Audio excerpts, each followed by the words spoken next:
ఇప్పటి వరకు ఫ్లాప్స్ ఎరగని దర్శక ధీరుడు రాజమౌళి తీసుకుంటున్న రెమ్యునరేషన్ వింటే ఎవరికైనా దిమ్మ తిరిగిపోవాల్సిందే. సినిమా హిట్స్ లోనే కాకుండా రెమ్యునరేషన్ విషయంలో కూడా టాలీవుడ్ డైరెక్టర్స్ లో రాజమౌళి నెంబర్ 1 గా ఉన్నాడు. తెలుగు సినిమా సత్తాని, స్టామినాని బాలీవుడ్ కి బాహుబలి ద్వారా తెలియజేశాడు.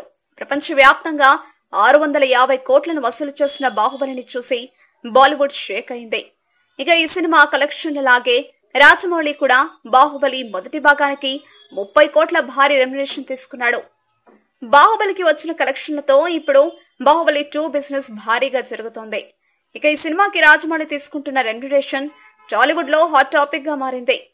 తెలుగులో కాకుండా హిందీ, తమిళ నుంచి వచ్చే బిజినెస్ అమౌంట్ లో సగం తన రెమ్యునరేషన్ గా తీసుకోబోతున్నాడట.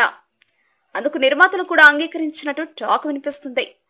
ఇతర భాషల్లో ఈ సినిమా 150 నుంచి 200 కోట్ల వరకు బిజినెస్ చేస్తుందని, దాంతో 75 నుంచి 100 కోట్ల మధ్య రాజమౌళి రెమ్యునరేషన్ ఉండవచ్చని, ఓ టాలీవుడ్ డైరెక్టర్ ఈ రేంజ్ లో రెమ్యునరేషన్ తీసుకుంటున్నాడా అని అందరూ ఆశ్చర్యపోతున్నారు.